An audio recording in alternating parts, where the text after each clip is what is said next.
네, 안녕하세요. 미래를 구할 열쇠 바이오 산업이라는 주제로 오늘 강연을 맡게 된 황준원이라고 합니다. 자, 제 소개를 좀 더 간단히 드리자면 저는 미래 채널 마이애프라는 곳을 운영하고 있고요. 주로 하는 일은 미래 트렌드 콘텐츠를 제작을 합니다. 그래서 그 중에서도 우리 미래 생활과 관련된 영역들을 주로 연구하고 있고요. 그를 토대로 해가지고 뭐 기업이라든지 관공서, 연구기관 등 다양한 곳에서 강연, 컨설팅, 여러 가지 일들을 해가고 있습니다. 자, 이번 시간에는 충남의 바이오 산업과 관련된 여러 가지 트렌드 내용을 여러분들에게 전달을 드리려고 하고요. 여러분들이 제가 전달드린 트렌드 내용을 들으시면서 저거는 우리 산업 분야에 상당히 중요한 부분이다. 이거 접목해가지고 어떻게 해봐야겠는데 이러한 것들을 상상하실 수 있는 시간이 되시기를 희망합니다. 자, 먼저 충남의 바이오 산업 현황을 살펴보자면은 일단 식품 쪽을 주력으로 하고 계신 걸로 알고 있습니다. 자, 그 중에서도 인삼식품에 대한 비중이 전국적으로 봤을 때 꽤 비중이 높더라고요. 그 밖에도 다양한 것들을 해가고 계시고요.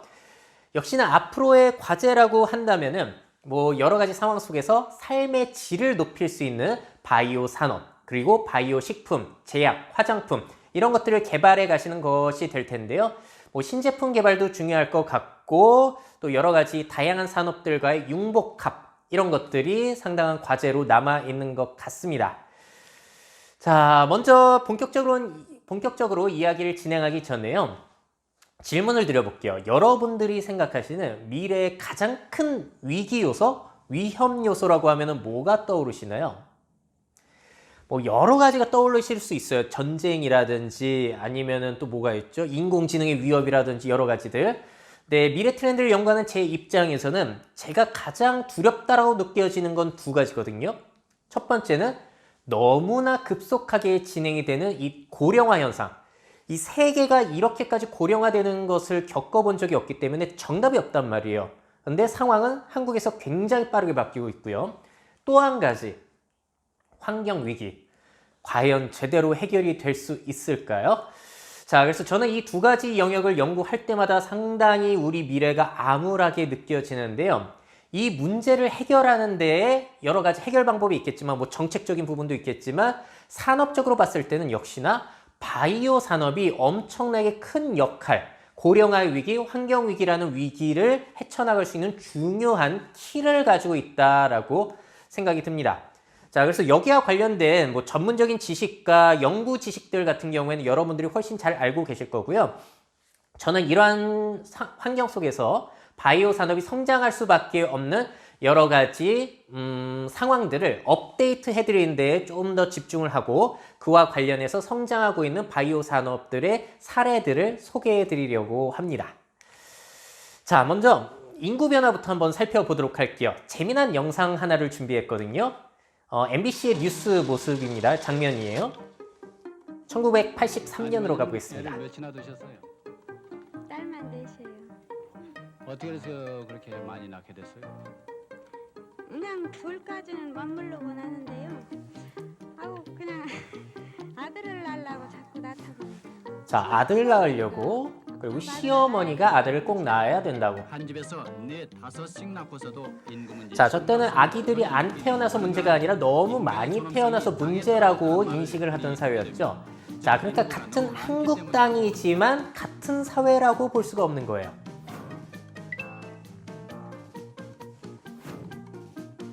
저출산 인구 감소 가시화가 이제 지금의 트렌드죠. 자, 그래서 저 당시에는 아예 국가적으로 아이를 적게 낳기 위해서 저런 캠페인까지 펼쳤었잖아요. 딸아들 구별 말고 둘만 낳아 잘 기르자. 둘도 많다. 포스터 자극적이죠? 사람 한국이 좁다. 이게 제일 웃긴 것 같아요. 사람은 콩나물이 아닙니다. 셋부터는 부끄럽다. 지금은 셋부터는 뭐 거의 애국자 소리를 듣는데요. 나라에서 그리고 피임 수술을 무료로 해줄 정도라고 하죠.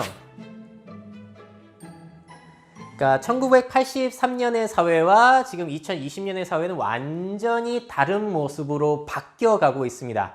자, 저는 그래서 사람들 중에 한국 사회는 안 돼, 안 변해 이런 사람 보면은 참 저는 공감이 안 되더라고요. 한국도 굉장히 빠르게 바뀌고 앞으로도 어떻게 바뀐다? 굉장히 급속하게 바뀌는데 그 중심에 바로 초고령 사회가 있는 거죠.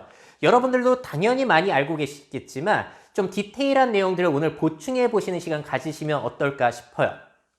자, 먼저 한국 사회에서 65세 이상 인구가 7%를 넘게 되면은 고령화 사회인데 우리 2000년에 지나가게 됐고요. 14%를 넘게 되면 고령 사회라고 부릅니다. 2017년에 돌파가 됐어요. 자, 그리고 20%를 넘게 되면은 초고령 사회라고 부르는데 한국 같은 경우는 언제 진입을 하게 될까요? 뭐 잘은 모르지만 2026년, 빠르게는 2025년도 보고 있습니다. 그러니까 태어난 아이들의 숫자가 예상보다 적으면은 이 수치가 더 빨라지는 건데 결국에는 앞으로 5, 6년 뒤에 한국 사회는 초고령 사회로 진입을 한다는 거죠. 근데 많이 들어보셨겠지만 세계에서 고령화 속도가 가장 빠른 나라가 어디죠? 한국입니다. 자, 다른 나라와 한번 비교를 해볼게요. 고령화 속도. 자, 보시게 되면은 제일 우측에 있는 게 고령화 사회에서 초고령 사회로 진입하는데 몇 년이 걸렸냐 비교해 보는 거거든요. 프랑스 보세요. 자, 유럽의 선진국 같은 경우에는 미리 앞서갔잖아요. 이런 현상들. 자, 고령화 사회에서 초고령 사회로 154년이 걸렸어요. 자, 일본 같은 경우는 급속하게 진행이 됩니다. 그래서 35년밖에 걸리지 않았는데 한국이 일본을 더 앞지를 수 있을 것인가? 그렇다는 거예요. 불과 26년 안에 초고령 사회로 진입을 하게 된다는 거죠. 자, 그러니까 초고령 사회라는 것은 어떻게 보자면 한국뿐만이 아니라 선진국에서는 일반적으로 나타나는 현상이지만 한국의 문제점은 뭐죠? 그 속도가 지나치게 빠르다는 거예요. 뭐 100년 이상 걸리면 거기에 맞춰서 복지라든지 여러 가지 것들을 준비하고 사회적인 분위기도 천천히 바뀌어갈 수가 있을 텐데 한국 같은 경우에는 너무 이게 뭐 거의 제트기급으로 바뀌다 보니까 사회가 적응을 못하는 부적응 현상을 겪게 된다는 겁니다. 여러 가지 갈등 요인들이 펼쳐질 수밖에 없는 구조인 거예요. 자, 그래서 통계청의 자료를 보시게 되면은 쭉쭉 65세 이상 인구가 늘어나가지고 67년이 되게 되면 거의 뭐 50%입니다. 사람 둘 중에 한 명은 65세 이상 인구가 된다는 거죠. 자, 인구 피라미드 오랜만에 보실게요. 지금 1980년 지나가고 있고요. 90년, 2000년 쭉쭉 올라가고 있습니다. 그래서 40년, 50년, 60년이 되면 저런 모습이라고 하죠. 자, 보시게 되면 부양할 사람들은 굉장히 늘어나는 고령 사회인데 출생아들은 정말 급속하게 줄어들고 있어요. 그래서 바이오 산업은 앞으로 잘 될 수밖에 없는 거죠. 저런 고령자들 위해 고령자들 타겟으로 잡아서 우리가 산업을 개발하게 된다면은 여러 가지 기회를 맞이할 수 있음은 통계적으로 나와 있습니다.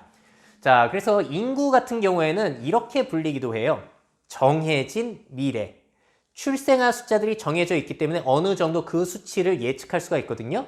반면에 인공지능, 자율주행 자동차 이런 것들은 사실 우리가 예측이 안 되는 분야예요.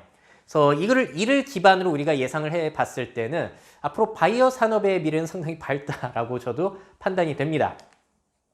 자, 그래서 한국 같은 경우에는 청년들이 가득가득했던 것이 정상이었던 사회이지만 앞으로는 이 청년들이 늙어가게 되면서 노인들이 가득가득한 세상이 정상이 되는 새로운 정상 상태가 펼쳐지게 된다는 것. 자, 근데 가장 큰 문제 중에 하나를 꼽자면 이런 게 있을 것 같아요. 부양 부담.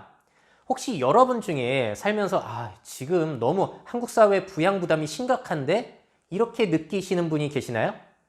안타깝게도 지금 이 그래프를 보시게 되면은 지금 한국의 부양 부담은 가장 안정적으로 낮은 상태입니다. 자, 보세요. 자, 생산 가능 인구라는 것은 15세에서 64세 가장 활발하게 경제 활동을 하는 인구를 말하는데요. 그 100명이 노인 몇 명, 그리고 청소년 몇 명을 부양해야 되냐라는 그래프예요. 2017년 지금쯤을 보시게 되면 그게 굉장히 얇게 형성이 되어 있죠. 생산 가능 인구 100명이 노인 19명, 청소년 영유아 18명을 부양하고 있습니다. 지금은 부양 부담이 앞으로와 비교했을 때 가장 적은 상태라는 거예요. 놀랍죠? 앞으로는 어떻게 되죠? 2067년 끝으로 한번 가보세요. 약 50년이 지나게 되면은 생산 가능 인구 15세에서 64세 인구가 65세 이상 인구 고령자들 102명을 부양해야 된다. 그러니까 경제활동 활발하게 하는 사람보다 부양해야 되는 사람 수가 더 많다는 거예요. 나이 기준으로 봤을 때는. 자, 청소년들은 상대적으로 적게 태어나는데, 자, 그러니까 앞으로의 한국 사회는 고령자에 대한 부양 부담이 엄청나게 늘어난다는 것이 수치로 나와 있고요. 세계적으로 보면 어떨까요? 우리나라는 이 부양 부담 몇 위나 할까요? 가장 심한 나라로 쳤을 때 한국은 가장 심한 나라 1위가 될 것으로 예측이 되고 있습니다. 2위는 일본이에요. 자, 그러니까 한국 사회는 그 어떠한 국가보다도 부양 부담이 심각한 나라로 앞으로 진행이 된다는 점이죠. 자, 이 상황을 좀 더 디테일하게 살펴볼게요. 제가 이거 출생아들과 사망자들을 정리한 그래프인데 위쪽이 출생아, 아래쪽이 사망자입니다. 자, 사망자 수치가 쭉 올라간 순간 보이시죠? 저 때가 한국전쟁 때예요. 그 이후에 태어난 저렇게 빵 태어난 마치 산봉우리가 갑자기 올라가는 듯한 그 인구 출생자들을 베이비 부머 세대라고 부르잖아요. 그래서 1차 베이비 부머 세대를 1955년부터 63년으로 잡고 있는데 그 수가 727만 명입니다. 자, 이렇게 보면 얼마나 많은지 감이 안 오실 거예요. 이렇게 비교해 보면 감이 확 오실 겁니다. 지금 현재 65세 이상 인구 전체를 합치면 그 숫자와 거의 비슷하다는 거예요. 765만, 727만. 자, 앞으로는 본격적으로 어떻게 된다는 거죠? 본격적으로 65세 이상 인구들이 터져 나온다는 거예요. 엄청난 현상들이 펼쳐진다는 거죠. 자, 그래서 이건 올 초에 있었던 중앙일보 기사인데요. 55년생에게만 드는 복지비가 6조 원이다. 자, 지금 베이비부머 1차 베이비부머 세대의 큰형님 55년생 법적인 나이로 만 65세니까 법정 노인이 시작이 되셨습니다. 근데 그 한 해에 태어난 분들만 복지를 하더라도 6조가 들어간다는 거고요. 그래서 앞으로는 계속해서 이 복지 부담이 쭉 늘어나요. 거의 1970년까지 한 해에 100만 명이 태어났으니까 그분들이 노인으로 들어가면 들어갈수록 우리나라의 부담은 엄청나게 커진다는 거죠. 그에 따라서 건강보험 사용액도 2배 이상 늘어날 것이라고 보고 있습니다. 자, 아무래도 건강보험 어느 쪽에 많이 들어가는가 통계 결과를 보게 되면은 역시나 1위는 암이에요. 암 쪽으로 사망순위만 따졌을 때 암으로 돌아가시는 분들이 제일 많고요. 그 다음에 심장질환이라든지 폐렴, 그리고 뇌혈관 질환 같은 것들이 상위를 차지하고 있습니다. 근데 뇌혈관 질환 같은 경우에는 그 숫자들이 줄어들고 있는데, 자, 암 같은 경우에는 여전히 계속해서 높아지고 있어요. 사망 원인 순위에서는. 자, 그리고 우리가 또 신경을 쓰고 있는 것이 이 치매, 알츠하이머죠. 자, 앞으로 이 노인들이 많아지게 되면은 치매를 앓는 분들도 많아지실 텐데, 지금만 하더라도 노인 10명 중에 1분 정도가 치매를 앓고 있다고 합니다. 자, 결국에는 이 상태대로 그대로 진행이 되게 된다면 우리 국가의 미래는 정말로 암울하죠. 우리가 살아갈 미래, 그리고 우리 자녀들의 미래, 재정 부담이라든지 부양 부담이 엄청나요. 일본만 하더라도 우리보다 한 15년, 20년 정도 앞섰잖아요. 그러다 보니까 이런 부양 부담을 못 이겨가지고 노인들이 재산을 거의 탕진해버리는 이런 현상들이 펼쳐지고 있고, 뭐 간병 이직이라는 현상도 펼쳐지더라고요. 자녀들이 부모들을 보살피기 위해서 직장을 그만두고 그 부모님들한테 오는 거예요. 결국에는 그렇게 되면은 부양 부담도 지면서 일자리도 잃게 되다 보니까 누구에게도 좋지 않은 뭐 이런 상황이 펼쳐지고 있기도 합니다. 이 상황을 막기 위해서 우리가 하고 있는 일, 일단 병이 발생이 된 다음에 치료하면 비용이 너무 많이 들어가니까 그 전에 사전에 예방을 하자 해가지고 예방의료가 주목을 받고 있고요. 이것을 위해서 우리 좀 스마트하게 가보자. 스마트 디지털 헬스케어가 계속해서 주목을 받고 있죠. 그리고 이런 것들을 다 이용해서 우리가 정밀 의료로 가야 된다. 데이터라든지 유전자 분석이라든지 이런 것들을 이용해서 맞춤 치료라든지 정밀 의료, 그 사람을 위한 맞춤 치료로 가는 쪽. 이게 앞으로의 의료의 방향이라고 볼 수 있겠고요. 그에 따라서 주목을 받았던 산업들이 이제 웨어러블 이용해서 심박수라든지 아니면 뭐 심전도 같은 것들을 측정하는 거 이제 슬슬 되고 있죠.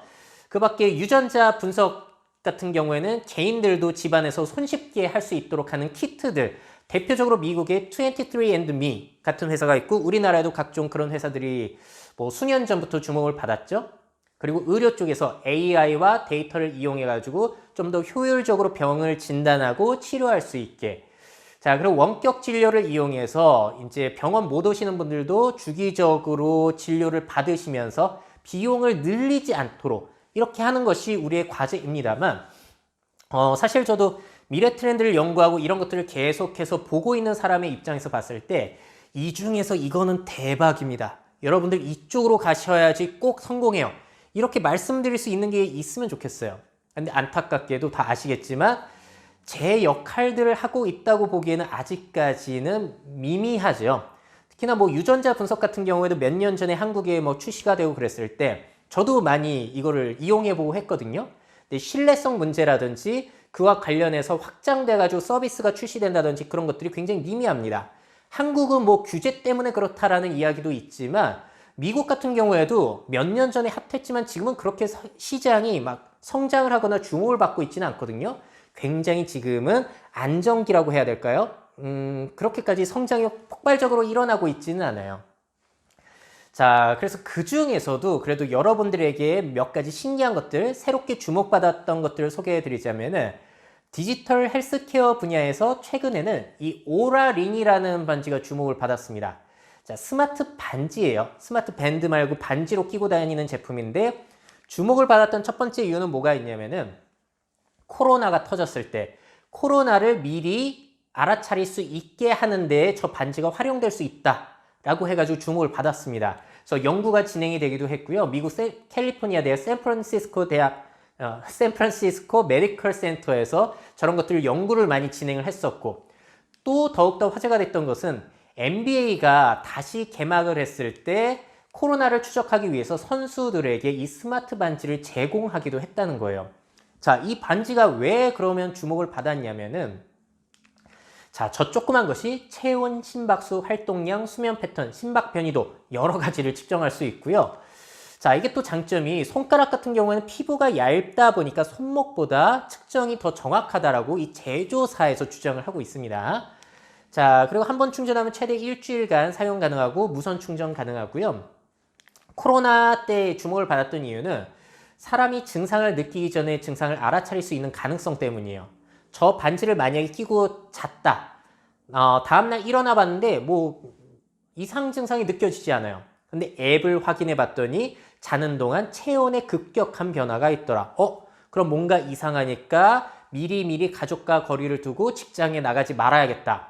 이런 식으로 성과를 나타내기도 했다는 겁니다. 자, 하지만 여전히 그 사용의 실용성에 있어서는 불확실하다라는 의견이 많이 진행이 되고 있고요. NBA에서도 막 쓴다고 그러더니 아직까지 소식이 들려오고 있지는 않아요. 그래서 웨어러블의 문제점들은 여러분들도 많이 느끼실 겁니다. 제일 큰 문제점들. 자, 락헬스라는 곳에서 조사를 했는데요. 얼마나 그 스마트 피트니스 트래킹 기능, 추적 기능을 많이 사용하는지, 오랫동안 사용하는지 추적을 해봤어요. 그랬더니 저 락헬스 직원들 같은 경우에는 한 3개월 지나니까 그 추적 기능 더 이상 안 쓰더라는 겁니다. 그리고 그 조사 범위를 확대해 갔을 때도 한 18개월 정도가 지나면 대부분 한 50% 이상의 사람들은 더 이상 건강 기능에 신경을 쓰지 않더라. 자, 이게 뭐냐면은 그만큼의 가치를 인정받지 못했다는 거예요. 정말로 실용적이다라는 것이 인정을 받았다면 계속 썼을 텐데 몇 개월 해보다가 이거 뭐 측정이 되기는 하는데 뭐 이 쓸모는 없는 것 같아. 이렇게 하면서 안 쓴다는 거죠. 그래서 웨어러블의 건강 기능들은 앞으로 늘어나기는 하겠지만 그 실용성에 있어서는 정말 이건 확실합니다 라고 말씀드릴 수 있는 부분은 없는 것 같습니다. 자, 그리고 원격 진료에 있어서도 또 이걸 말씀드리고 싶은데요. 우리나라는 아직까지 어렵지만 미국은 현재 잘 되고 있죠. 미국 점유율 1위 원격 진료 기업이 어딘지 아시나요? 자, 요거는 상식적으로 알아두시면 좋겠죠. 텔라닥이라는 곳이고요. 서비스가 굉장히 단출합니다. 그래서 스마트폰을 이용해가지고 통화나 화상 전화라든지 문자를 통해서 언제든지 의사와 상담을 받을 수 있는 서비스예요. 그러니까 뭐 첨단 장비가 갖춰져 있고 그런 것은 아니고요. 저렇게 간단하게 통화를 통해서 할 수 있는데 접근성이 좋다는 거죠. 24시간 언제든지 이야기를 할 수 있으니까. 자세히 살펴보자면은 미국 시장 점유율 70%라고 해요. 압도적이죠. 2016년 기준이고요. 그리고 3,100명 이상의 의료 전문가가 등록이 되어 있다고 합니다. 자, 그리고 2018년 기준으로 가입 고객은 2,280만 명이라고 하고요. 진료 횟수 2018년 기준으로 250만 건, 2016년은 95만 건이었는데 그 숫자가 엄청나게 뛰고 있는 이런 상황이에요. 자, 그리고 또 알아두시면 좋은 것이 미국의 대표적인 약품 배송 업체가 있습니다. 자, 우리나라 같은 경우는 의약품을 배송해서 택배로 받는 것이 아직까지는 규제에 막혀 있지만 미국에서는 지금 활발하게 진행이 되고 있죠. 대표적인 기업은 필팩이라는 곳이에요. 저렇게 약봉지를 보시게 되면은 언제 먹어야 되는지 그런 것들도 써 있고요. 저렇게 찢어가지고 먹을 수 있게 포장을 예쁘게 해서 보내줍니다. 그렇게 저렇게 팩을 보내주게 되면은 저런 상자도 보내줘요. 그래서 상자에 깔끔하게 넣어가지고 하나씩 쏙쏙 뽑아 먹을 수 있는 이런 서비스예요. 자, 저런 서비스를 보시게 되면은 단순히 의약품 배송만 하고 끝나는 것이 아니라 여러 가지 디자인적인 디테일까지 있잖아요. 그래서 이 산업이 잘 되려면은 정말로 실용적인 그 기능뿐만이 아니라 다양한 여러 가지 요소들까지 섞여가지고 성공을 하는 것 같다. 이런 생각이 들기도 해요. 자, 혹시 아시나요? 이 필팩은 어디에 인수가 됐냐면은 미국의 전자상거래 기업 1위 업체죠. 아마존이 2018년에 1조 원이나 주고 인수를 했습니다. 이 시장의 성장 가능성 굉장히 높다는 거죠. 자, 아무래도 앞으로 고령자들이 늘어나게 됐을 때 이동도 어렵고요. 만성적인 질환을 가지고 있는 사람들이 많기 때문에 이런 의약품뿐만이 아니라 건강식품, 바이오 관련된 식품들을 주기적으로 배송해 줄 수 있는 서비스, 그리고 그런 서비스를 할 때 이런 깔끔한 패키징이라든지 여러 가지 서비스들까지 부가적인 요소까지 생각을 해보시면 좋을 것 같아요. 자, 이렇게 미국 같은 경우에는 원격 진료라든지 의약품 배송 같은 것들이 활발한데, 자, 한국은 왜 안 되느냐? 차이점 중에 굉장히 큰 부분들이 있더라고요. 일단 미국 같은 경우에는 의료 공급이 많이 부족한 데에 반해서 한국 같은 경우에는 병원이 진짜 많죠. 특히나 도심 지역에 살고 있다면은 몇 걸음 가면 다 병원이란 말이에요. 그래서 접근성이 굉장히 좋기 때문에 미국만큼 원격 진료의 필요성이 크지는 않다. 미국은 워낙에 땅덩어리도 넓고 멀리 뚝뚝 떨어져서 살고 있다 보니까 이런 것들이 필요했던 거죠. 그리고 미국 같은 경우는 의료 비용이 굉장히 높기 때문에 이런 원격 진료라든지 그런 수요가 있지만 한국은 진료 비용 자체가 그렇게 높지가 않아요. 그리고 마지막으로 접근성이 취약하다는 건 아까 말씀드렸죠. 멀리 떨어져서 살다 보니까. 근데 한국 같은 경우에는 병원도 가까이 있고 의료 비용도 싸다 보니까 굳이 원격 진료를 누구조차고 뭐 이런 의견들이 갑론을박하면서 많이 나오고 있는 것 같아요. 그래서 미국과 한국은 상황 차이가 꽤 있다. 자, 하지만 뭐 이게 다 의미가 없는 것은 아닌 것이 한국도 앞으로 이제 도서 상간 지역 같은 경우에는 이런 서비스들이 많이 필요할 것 같아요. 그래서 그런 지역을 중심으로 해가지고 많은 시범 사업들이 진행이 되고 있고요. 또 한국의 미래를 생각해 봤을 때 한국의 인구 감소가 이제 아마 2020년 올해부터 시작이 될 겁니다. 2019년까지만 하더라도 인구가 증가했어요. 약 8,000명 정도 가까스로 증가했는데 올해는 뭐 코로나 영향도 있고 해가지고 출생 아들의 숫자가 뚝 떨어졌거든요. 올해부터 대한민국의 인구 감소가 시작이 됩니다. 자, 근데 인구 감소가 앞으로 진행이 된다라고 했을 때 도심 지역의 인구가 줄어들까요? 아니면 지방 지역의 산, 섬 이런 쪽의 인구가 줄어들까요? 그러니까 만약에 지방 지역 쪽에 그런 쪽에 자꾸 사람들이 줄어들게 된다면은 굳이 인구가 줄어드는데 병원이라든지 의료시설 같은 것을 만들어둘 필요성 자체가 줄어든다는 거예요. 그래서 그렇다고 모든 사람들, 그쪽에 사는 사람들을 도시에 다 데리고 올 수는 없는 것이기 때문에 그분들을 위해서 병원을 짓는 것도 좋겠지만 원격 진료라든지 의약품 배송 서비스 같은 것들은 그분들을 위해서 상당히 중요하겠죠. 또 만약에 긴급 의약품이라든지 피 같은 것들, 수혈 같은 걸 보내줘야 될 때는 드론을 이용해서 빠르게 보내주는 이런 것들도 지금 준비를 하고 있는 영역이다라고 볼 수 있겠습니다. 자, 그리고 앞으로 우리가 살아가는 미래에 정말로 큰 전환이라고 할 수 있는 것은 소산다사의 시대로 진입을 한다는 거죠. 자, 소산다사는 말 그대로 적게 태어나고 죽는 사람들은 늘어난다는 겁니다. 자, 통계청의 표를 한번 보실게요. 지금 같은 경우에는 거의 1년에 30만 명 정도가 돌아가시는 걸로 알고 있어요. 30만 명 채 안 되게. 근데 이게 앞으로는 어떻게 되냐? 48만 명, 63만 명, 74만 명. 거의 2배 이상 사망자가 늘어난다는 거예요. 자, 굉장히 이거는 흥미로운 사실인데요. 여러분들 시장의 수요를 살펴봤을 때 이렇게까지 앞으로 수요가 2배, 시장 성장성이 2배 이상 늘어날 곳, 확실한 곳이 또 있나요? 사망, 죽음, 그리고 건강 관련된 고령자들과 관련된 시장은 정말 확실하게 2배가 성장을 할 것이라는 거예요. 한국만 보더라도. 자, 그래서 앞으로 죽음과 관련된 다양한 논의들 역시 이어지게 될 것 같은데요. 일본 같은 경우는 우리보다 한 15년, 20년 정도 앞서서 이런 고령화 현상이 펼쳐졌잖아요. 그러다 보니까 이런 현상까지 펼쳐지고 있다고 합니다. 장례도 줄 서야 하는 초고령 일본 사회. 물론 아직까지 늘 그런 것은 아니고요. 특히나 주말에 이렇게 날짜가 잘 안 맞게 되면은 이런 현상이 펼쳐지나 보더라고요. 앞으로 어쨌든지 간에 사망자들 장례식의 수요는 엄청나게 늘어나게 될 겁니다. 자, 그러면 이런 생각이 드실 거예요. 지금은 우리 주말마다 결혼식장 많이 다녔었잖아요. 그래서 야, 누구 또 결혼한대? 아, 또 결혼해? 축의금 또 나가네? 이런 생각을 많이 솔직하게 해보셨겠지만 앞으로는 어떻게 된다는 거죠?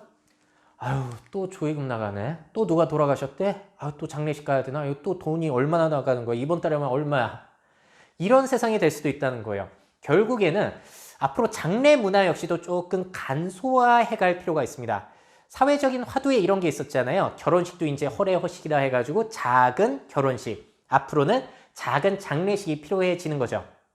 그 기본적인 상황이 뭐가 있냐면 배경이 일단 1인 가구가 늘어나게 되면서 나의 장례를 책임져 줄 사람도 많이 줄어들고 있고요. 예전처럼 인간관계, 특히나 친척관계들도 끈끈하지 않다 보니까 앞으로는 장례의 규모를 축소해 갈 수밖에 없는 거예요. 그래서 일본의 독특한 사업이 있습니다. 시신 호텔이라는 것이 생겨났다는 거예요. 자, 원래 평균 일본의 장례 비용은 2천만 원 정도인데 이 시신 호텔을 이용하게 되면 비용이 200만 원가량 뚝 떨어지게 된다는 겁니다. 10분의 1이라는 거예요. 자, 시신 호텔이 뭔지 그 모습이 궁금하시죠? 그래서 영상도 준비해 봤습니다. 자, 호텔을 개조해서 저렇게 장례식으로 활용하는 거예요. 관을 옮길 수 있는 엘리베이터 당연히 있고요.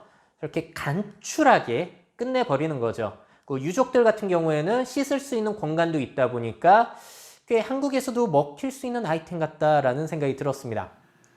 자, 저 시신 호텔의 이름은 또 라스텔이라고 해요. 굉장히 이름을 잘 지었죠. 자, 저런 것뿐만이 아니라 또 지금 1인 가구가 늘어나다 보니까 셀프 장례가 늘어나고 있다는 보도도 있었어요. 자, 자신의 장례를 자기가 준비하고 자기가 끝맺음하는 거죠. 셀프 장례 비용은 당연히 자기의 상황에 맞춰서 하는 거다 보니까 70에서 3천만 원가량, 300만 원가량으로 저렴하게 할 수 있다고 합니다. 여러분들도 그 네이버 같은 곳에 이미 작은 장례식 검색해 보시면 그와 관련된 서비스들을 확인하실 수가 있으세요. 자, 그래서 죽음에 있어서 굉장히 큰 변화는 뭐가 있냐면은 과거의 죽음 문화는 기다리는 죽음이었어요. 그러니까 내가 죽음을 준비하지 않았던 거죠. 워낙에 주변에 친척들도 많고 자식들도 많았기 때문에 그들이 알아서 해줬던 거예요. 하지만 지금은 그게 아니라 내가 스스로 준비하는 죽음 문화로 바뀌어가고 있다. 그래서 이쪽의 시장은 2배 이상 커지는데 여러분들은 아무래도 바이오 산업과 관련이 있으시다 보니까 여러분이 연구하신 분야가 식품이라고 하더라도 거기에서 뭔가 발견해낸 연구 성과를 죽음, 장례와 관련해가지고 접목을 시키는 수도 있을 거예요.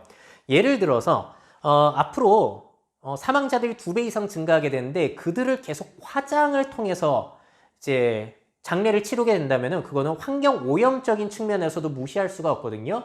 다른 방면으로 죽은 자들을 어떻게 처리하는 방법 이런 것들에 대한 논의들도 앞으로는 활발해지지 않을까 싶습니다.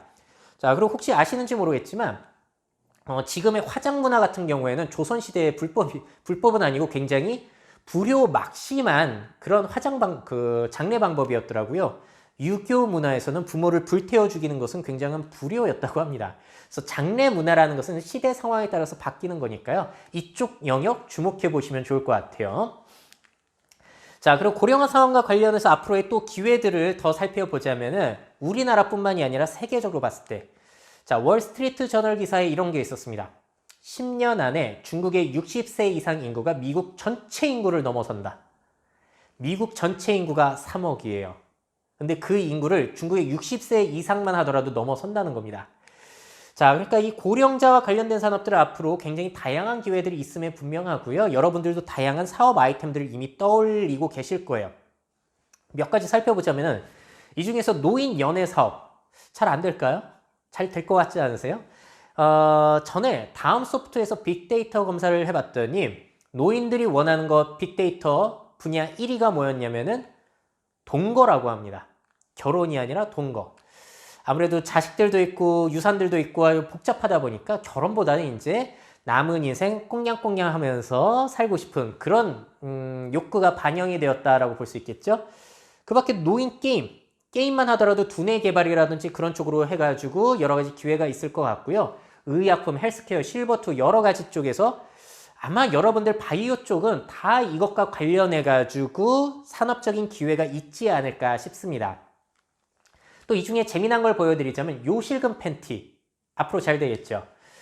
자, 일본은 기저귀 패션쇼가 열렸어요. 성인용 기저귀 패션쇼. 자, 그 이유는 뭐냐면은 현재 일본 같은 경우에는 영유아용 종이 기저귀보다 성인용 종이 기저귀 시장이 더 커져버렸다는 겁니다. 초고령 사회이다 보니까. 그러니까 지금 기저귀 하면은 애기들이 입는 거라고 생각을 하시겠지만 앞으로는 우리 엄마 아빠가 입는 거, 내가 입는 거 이런 식으로 완전히 인식이 바뀌고 소비 타겟 자체가 바뀔 수 있다는 거죠. 그러니까 여러분들이 하시는 바이오 산업들 과연 누구를 타겟으로 하셔야 되는지는 늘 염두에 두셔야 될 것 같아요. 또 우리 식품과 관련해서 생각을 해보자면 연화식의 성장을 빼놓을 수가 없겠죠. 부드럽게 만든 음식, 치아도 안 좋고 잇몸도 안 좋고 소화기관도 이제 예전과 같지 않다 보니까 부드럽게 씹을 수 있고 삼킬 수 있고 소화할 수 있는 이 시장은 앞으로도 엄청나게 성장할 가능성이 높아요. 특히나 그 근거 중에 하나가 뭐가 있냐면은 나이를 먹을수록 이제 식사를 더 느리게 하고 덜 먹게 됩니다. 그렇다 보니까 그 조금 먹을 때 음식의 영양가는 더 높여야 하는 우리의 과제가 생기게 된 거죠. 자, 이 문제를 해결하기 위해서 바이오준이라고 하는 한 해외 업체 같은 경우에는 3D 프린터를 이용해서 저렇게 노인 영양식을 뽑은 거예요. 마치 닭다리처럼 생겼지만 그 안에 들어있는 것은 비타민, 칼슘, 아니면 뭐 단백질, 여러 가지 필요한 요소들을 퓨레 형태로 해가지고 이렇게 짜낸 겁니다. 그러니까 적게 먹지만 영양은 챙겨야 하는, 물론 앞으로는 여기에 플러스로 맛까지 신경을 써야겠죠. 자, 이와 관련된 사례는 뒤에 또 말씀을 드리게 될 거예요. 자, 그래서 제가 지금 계속해서 노인, 고령자, 60세 이상, 65세 이상 이런 얘기를 하고 있는데 이쯤에서 우리가 또 생각해 봐야 되는 건 뭐가 있냐면은 근데 지금 65세가 노인 맞아? 앞으로 10년, 20년 뒤에 65세가 노인이야, 그게? 이런 논의를 또 해볼 필요가 있겠죠? 자, 사실 유엔에서는 65세부터 노인이라고 딱 정한 것이 1956년부터라고 합니다. 근데 지금은 워낙에 기대 수명 자체가 길어졌잖아요. 자, 100세 시대를 바라보고 있는 지금 유엔에서 2015년에 100세 시대 생애 주기별 연령이라는 것을 새롭게 발표했는데요. 보시면 청년이 18세에서 65세로 쫙 늘어나서 기준이 바뀌어 있습니다. 자, 그렇다면 노인은 몇 세부터냐? 80세 이상부터가 노인이라는 거예요. 100세 시대에는. 자, 여러분들 공감이 되시나요? 자, 그래서 이걸 토대로 생각해 보자면은 미래 사회 65세라는 것은 젊은 노인이 아니라 사실 늙은 청년으로 보는 것이 더 맞지 않겠느냐. 물론 여기에 대해서는 사람들의 의견이 분분하기는 합니다만 과거와는 분명히 65세가 더 젊고 건강하다는 것에는 이의를 제기하지는 않으실 것 같아요. 그러다 보니까 이 늙은 청년들, 욜드라고 불리기도 합니다. 자, 해외에선 욜드라고 불리는데요. 영올드라고 해가지고 나이는 늘었지만 젊게 산다는 거예요. 한국에서는 58세대라고도 부르죠. 자, 58세대는 Old People Active Lives가 늙었지만 활발하게 사는 세대들을 말하게 됩니다. 자, 이 용어는 트렌드 코리아에서 그 서울대 연구팀에서 만든 용어이고요. 결국에는 선진국 쪽에서 다 공통적으로 지금 나이 든 사람들로 활발하게 생활을 하고 경제 활동을 하기 때문에 그들을 노인 취급, 과거의 노인 취급해서는 안 된다. 자, 그러다 보니까 이제 사람들도 나이가 들어가면 들어갈수록 또 신경을 쓰는 것이 나 지금 아직 안 늙었는데? 나 활발해 아직도 다 뭐 할 수 있어.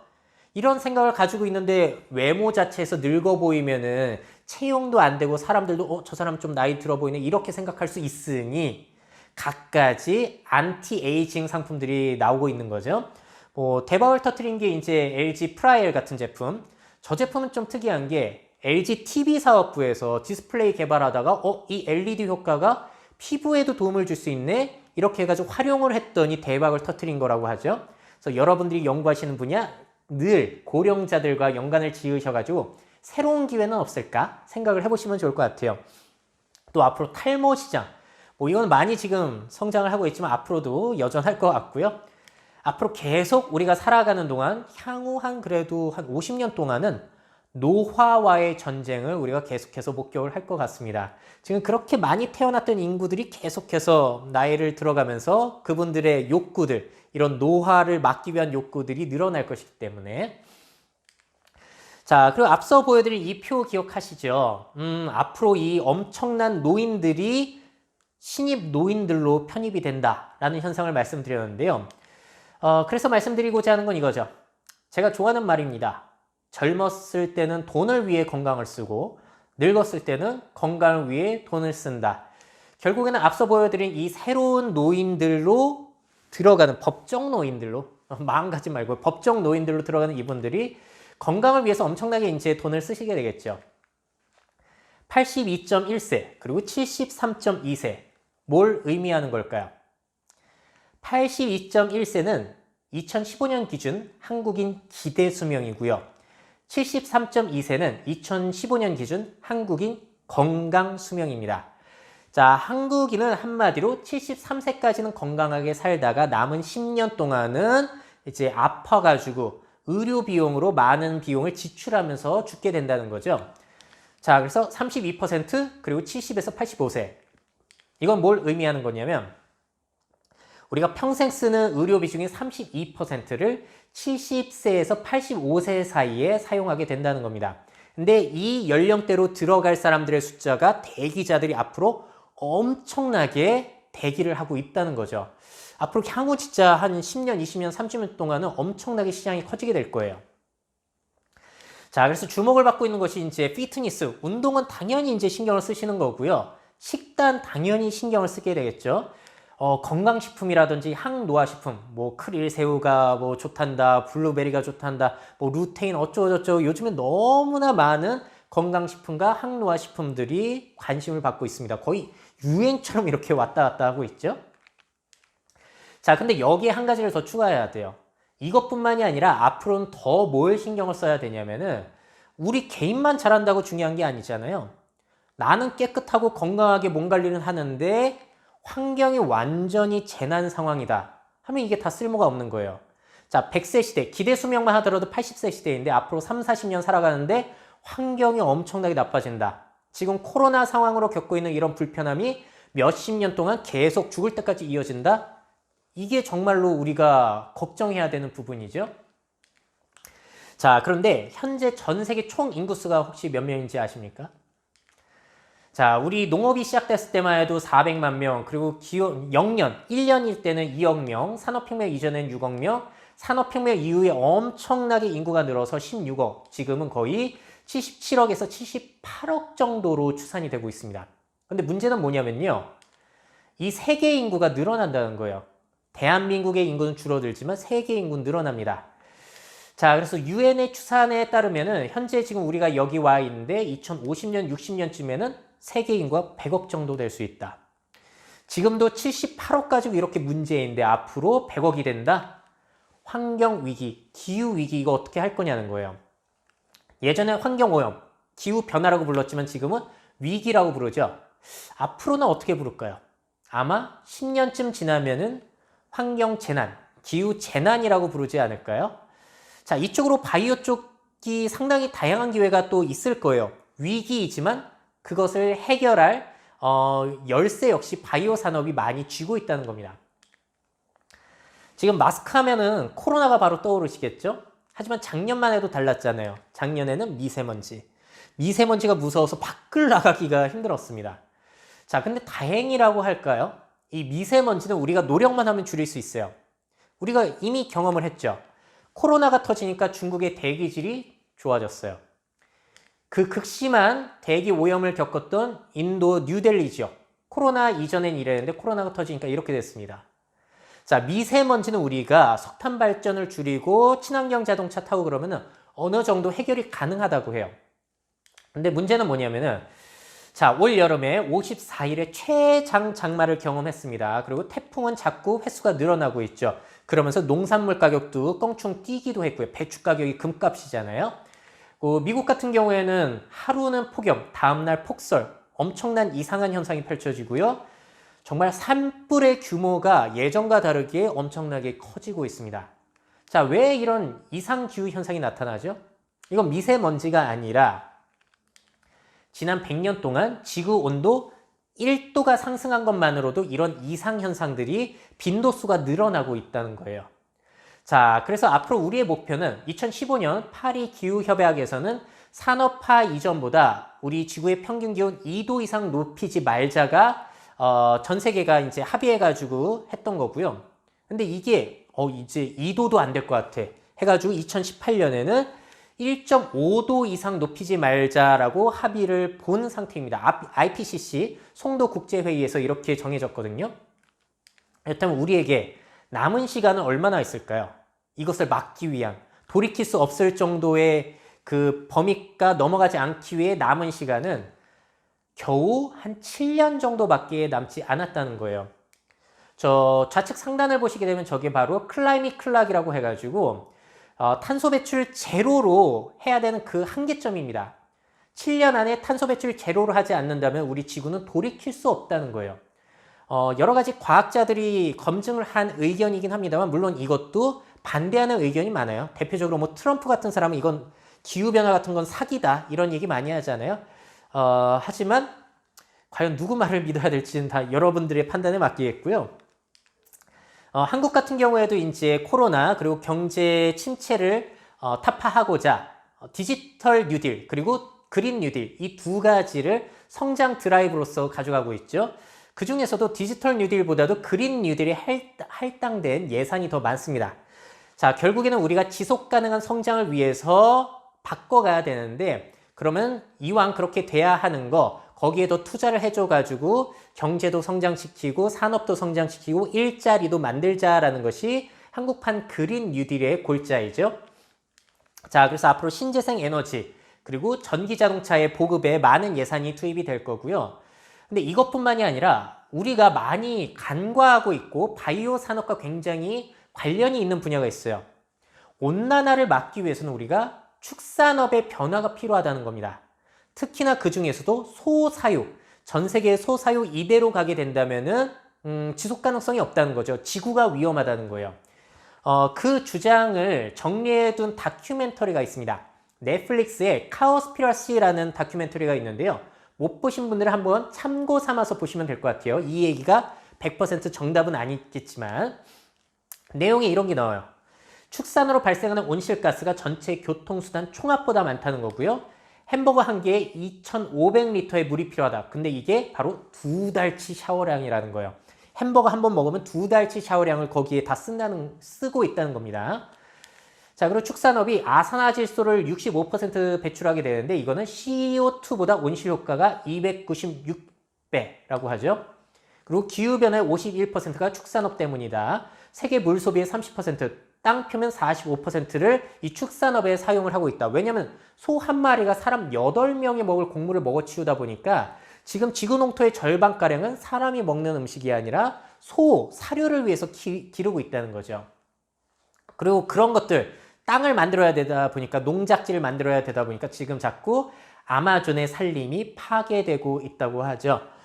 자, 그래서 여러분들이 지구를 구하기 위해서 온실 효과도 막기 위해서 물도 아끼고 자전거 타고 일회용품 줄이고 전기도 아껴 쓰시겠지만 만약에 여러분들이 소고기를 드시게 되면 이게 다 말짱 꽝이라는 거예요.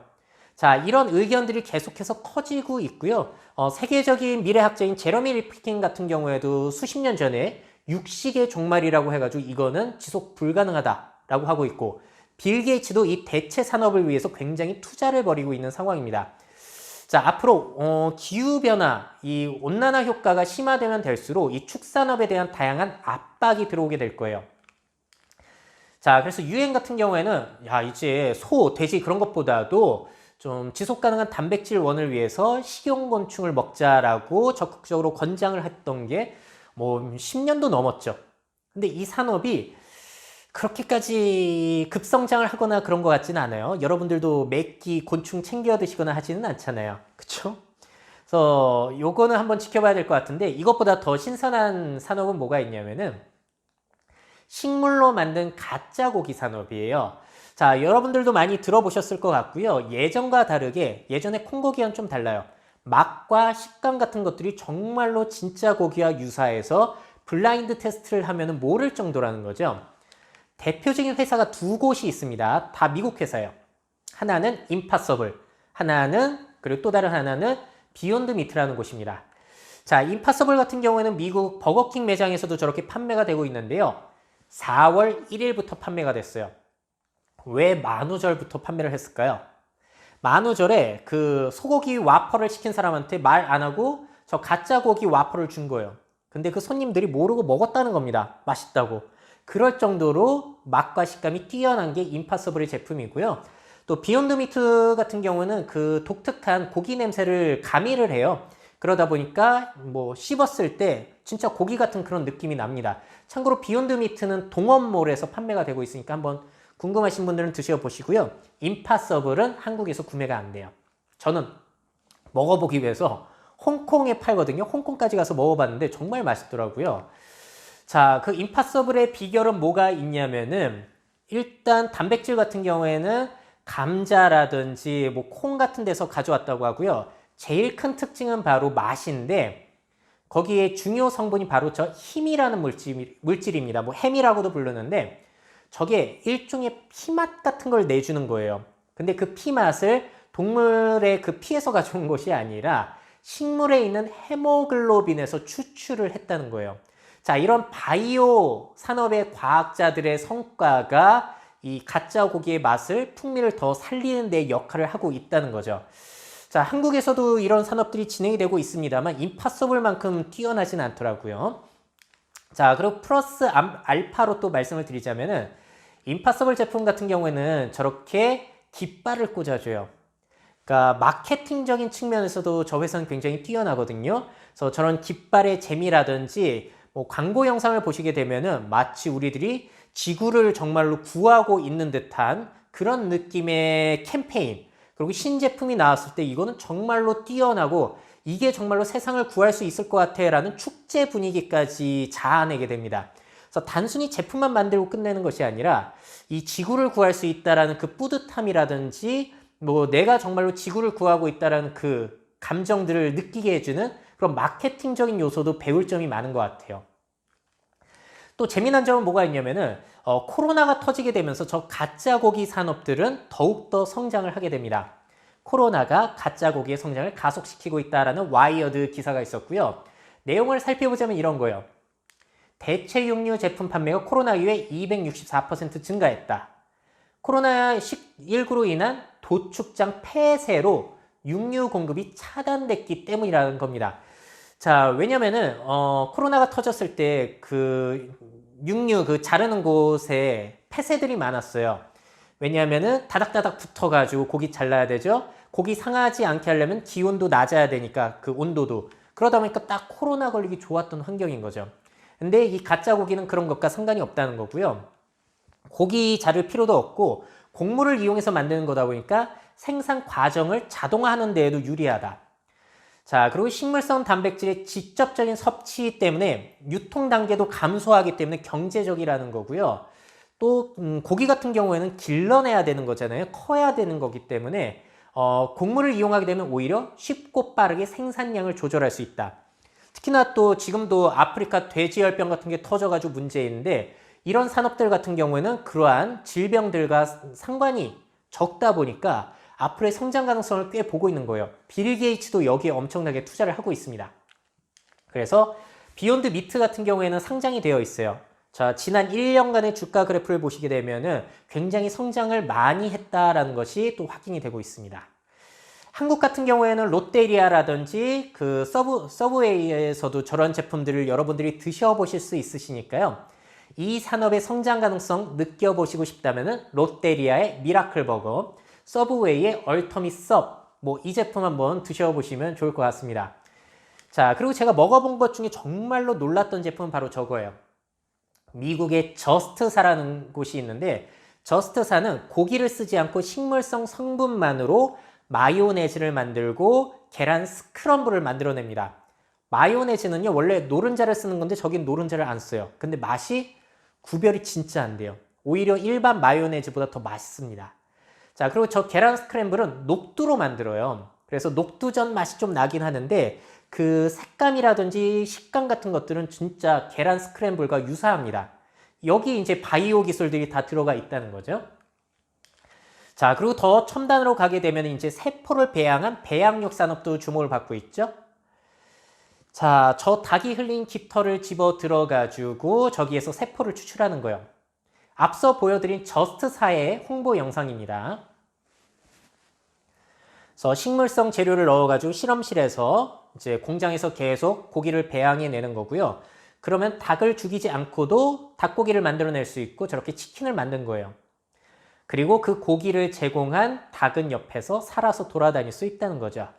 자, 배양육 같은 경우에는 워낙에 연구개발비가 많이 들어가서 아직은 판매하기에 적합하지 않지만 그 비용 자체가 많이 줄어들고 있다고 하죠. 그래서 미래 대체 단백질 시장에 있어서 굉장히 주목을 받고 있습니다.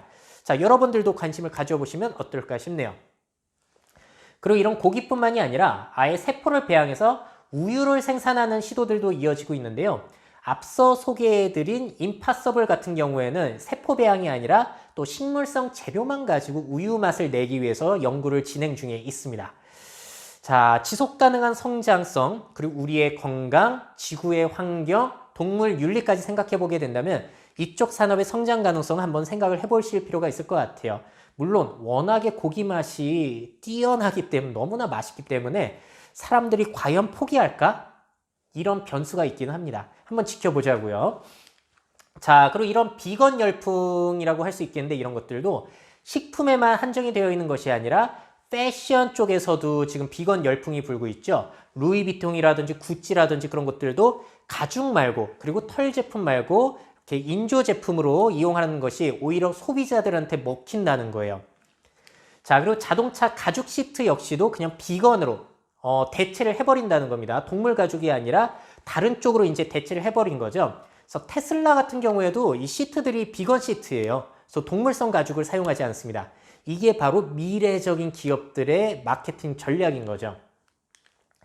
자, 그렇다면 그런 인조 가죽을 어떻게 만들 것인가? 여러 가지 방법이 있지만 그 중에서도 재미난 것은 저렇게 버섯에 균사체를 배양해 가지고 가죽처럼 생긴 것을 만드는 시도들도 있더라고요. 굉장히 질기고요. 그 모습 자체가 가죽과 굉장히 유사하고 염색도 가능하다고 하죠. 자, 저건 해외 사례였고 지금 한국에서는 마이셀이라는 곳에서 저렇게 균사체를 이용해 가지고 가죽과 같은 질감을 내는 제품을 만들고 있습니다. 자, 바이오 산업들, 그러니까 식품뿐만이 아니라 여러 분야에 있어서 지속 가능한 성장 측면에서 생각을 해보시면은 굉장히 또 다양한 기회가 있지 않을까 싶어요.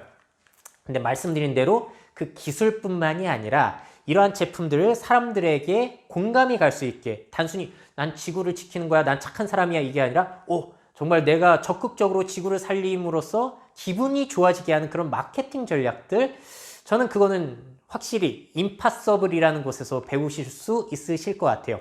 다양한 유튜브 영상들 한번 참고해 보시면은 이런 식으로 홍보를 하고 이런 식으로 사람들을 흥분시키는구나, 이걸 한번 배워보실 필요는 있을 것 같습니다. 자, 그리고 마지막으로는 플라스틱 얘기 빼놓을 수 없을 것 같은데요. 만드는데 5초, 사용하는데 5분, 분해되는데 500년이 걸린다. 이대로 가게 된다면 자꾸 세상에 쌓여가고 그게 분해돼가지고 우리 몸속으로 다시 들어오고 있는데, 우리 몸속으로 다시 들어온 플라스틱은 온갖 유해 물질을 다 흡착한 플라스틱이라고 하죠. 자, 그래서 플라스틱을 없애기 위해서 지금 서울 곳곳에는 제로 웨이스트 샵이 생겨나고 있습니다. 한마디로 쓰레기가 나오지 않는 상점이고요. 내가 가져간 그릇에 필요한 제품을 따라오는 방식이에요. 곡물이 될 수도 있는 거고요. 과일이 될 수도 있는 거고 세제가 될 수도 있습니다. 자, 그리고 포장지 자체에 이제 뭔가 정보를 적어 두다 보니까 포장지를 쓸 수밖에 없었는데 저 네덜란드 기업 같은 경우에는 농산품이라든지 그런 곳에 유기농 인증을 아예 레이저 커터로 새겨버리는 거예요. 그래서 비닐 포장이라든지 그런 것들이 나오지 않게. 자, 바이오 쪽의 기술을 접목하게 되면 또 뭐가 가능하냐면은 몇 년 전에 화제가 됐던 제품이죠.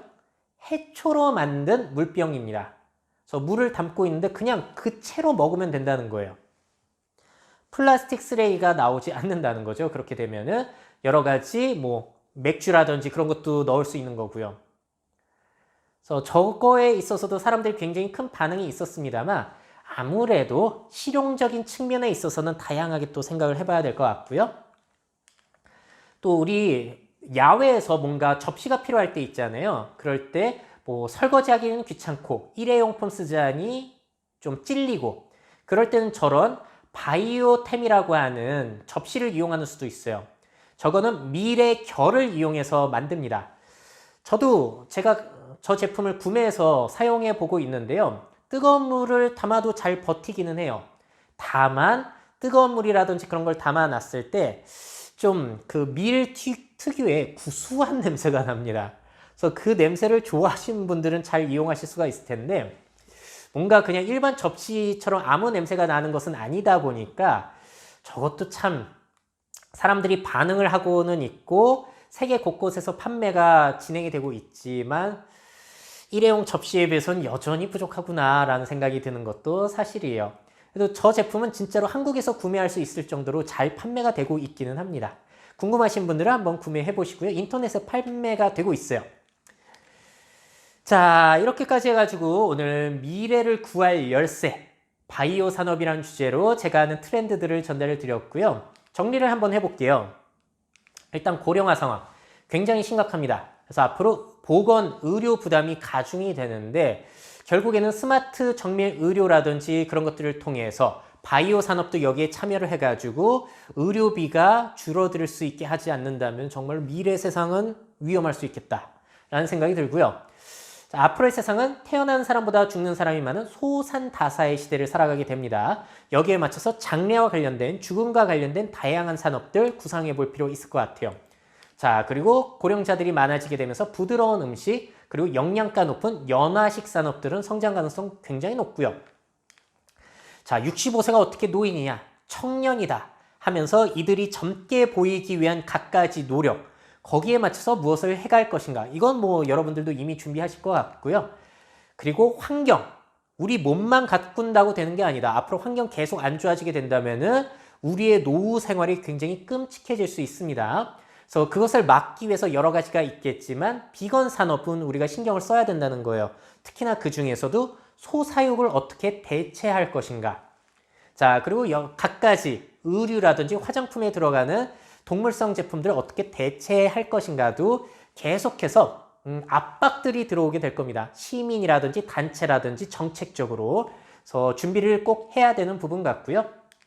마지막으로 플라스틱을 대체하면서 정말 실용적이기까지 한 그런 제품들을 어떻게 개발해 갈 것인가. 이쪽에 있어서도 잘만 개발한다면 정말 전 세계적으로 대박을 터뜨릴 수 있는 그런 산업 분야가 아닐까라고 생각이 듭니다. 자, 여러분의 바이오 산업은 그렇다면 어떠한 미래를 만들어가고 있습니까? 단순히 돈이 되고 안 되고를 떠나서 정말로 이 바이오 산업은 우리 미래에 있을 가장 큰 위기 두 가지, 고령화와 환경 위기를 막을 수 있는, 해결할 수 있는 정말 열쇠를 가지고 있기 때문에 여러분들도 일하실 때 굉장히 사명감을 가지고 보람있게 일할 수 있는 분야가 아닐까? 트렌드를 연구하는 입장에서 이런 생각이 들기도 했습니다. 자, 제가 준비한 이야기들은 여기에서 마무리 짓도록 하겠고요. 자, 여러분들 최고의 미래를 상상하시고요. 그 미래를 직접 만들어 가시길 응원드리면서 이야기를 마무리 짓도록 하겠습니다. 들어주셔서 감사합니다.